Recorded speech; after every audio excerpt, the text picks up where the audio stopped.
గూటిని సర్దుకున్న గిల్లి. సూర్యుడు మెల్లగా అస్తమిస్తున్నాడు. అడవిలో చీకటి పడుతోంది.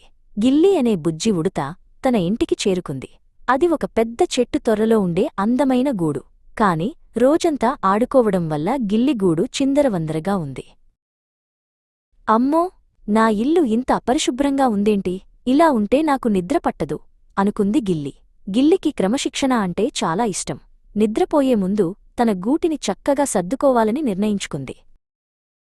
గిల్లి ముందుగా తన తోకను ఒక చీపురులా వాడి గూటిలో ఉన్న ధూళిని, అనవసరమైన ఎండుటాకులను బయటకు ఊడ్చేసింది. ఆ తర్వాత మెత్తటి గడ్డిని ఒక పక్కన చక్కగా పరిచింది. గిల్లి తను దాచుకున్న గింజలను కూడా ఒక క్రమపద్ధతిలో అమర్చింది. పెద్ద గింజలన్నీ ఒక మూలన, చిన్న గింజలన్నీ మరొక మూలన అందంగా సర్దుకుంది. ఇప్పుడు గూడు చూడటానికి చాలా బావుంది.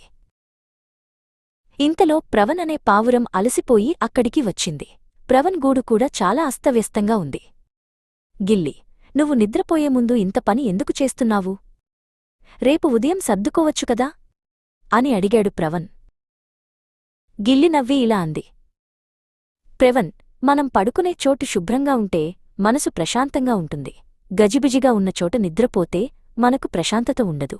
క్రమశిక్షణే మనకు శాంతిని ఇస్తుంది. గిల్లి మాటలు విన్న ప్రవన్కి నిజమే అనిపించింది. వెంటనే తను కూడా తన గూటి దగ్గరకు వెళ్లి ముక్కుతో అనవసరమైన పుల్లలను తీసివేసి తన నివాసాన్ని చక్కగా సర్దుకున్నాడు.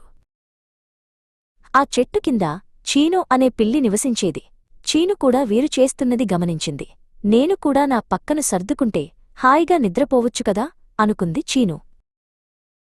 చీను తన పాదాలతో నేలపై ఉన్న గడ్డిని మెత్తగా సర్దుకుంది. ఒంటిపై ఉన్న ధూళిని దులుపుకుని సుఖంగా పడుకోవటానికి సిద్ధమైంది. అడవిలో జంతువులన్నీ గిల్లిని చూసి క్రమశిక్షణ నేర్చుకున్నాయి. ఇప్పుడు గిల్లి, ప్రవన్ మరియు చీను అందరూ తమ ఇళ్లను శుభ్రంగా ఉంచుకుని ప్రశాంతంగా నిద్రపోయారు. క్రమశిక్షణతో పనులు పూర్తి చేయడం వల్ల కలిగే ఆనందం వారి ముఖాల్లో కనిపిస్తోంది.